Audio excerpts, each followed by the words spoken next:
તમને વંદન કરવું પડે, તમને અભિનંદન આપવા પડે।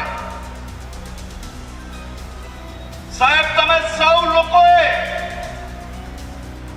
ભારી ગરમી હોય કે રાજ્યમાં અતિવૃષ્ટિ હોય, કોરોના કાળ હોય કે ગમે તે શહેર કે ખૂણામાં પૂર આવ્યું હોય, મારા આજ ભારતીય જનતા પાર્ટીના પ્રત્યેક કાર્યકર્તાઓ એના પરિવારની ચિંતા નથી કરતા, તે પહેલા એના બૂથમાં રહેતા પ્રત્યેક નાગરિકોને પડતી દુવિધામાં સુવિધાઓ ઊભી કરવા માટે તમે સૌ લોકો રાત દિવસ એક કરી છે।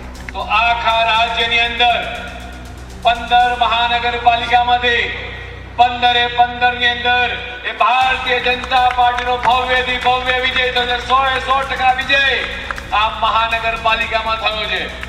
એવી જ રીતે જિલ્લા પંચાયતની અંદર 34 માંથી 33 જિલ્લા પંચાયત 57% વિજય ભારતીય જનતા પાર્ટીનો થયો છે।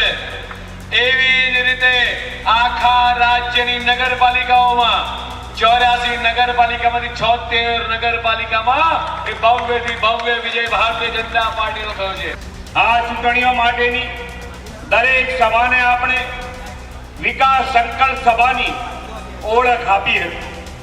હું અને મારા સાથી નાયબ મુખ્યમંત્રી શ્રી હર્ષભાઈ સંઘવી અને મંત્રીમંડળની મારી આખી ટીમ સ્થાનિક સ્વરાજ્યની સંસ્થાઓની આ ચૂંટણીઓમાં રોડ શો, જનસંવાદ અને વિકાસ સંકલ્પ સભામાં રાજ્યના જિલ્લા, તાલુકા અને નગરો મહાનગરોમાં પ્રચાર માટે સતત જતા રહેતા।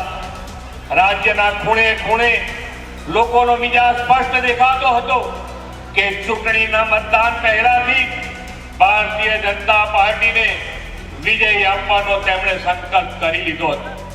સમગ્ર ગુજરાતે અમારા પર જે અપાર વિશ્વાસ અને ભરોસો દર્શાવ્યો છે તેને અમે સૌ નમ્રતાપૂર્વક માથે ચડાવીએ છીએ। અમારી તમામ માહિતીથી અપડેટ રહેવા માટે જોડાયેલા રહો S9 ન્યૂઝ સાથે।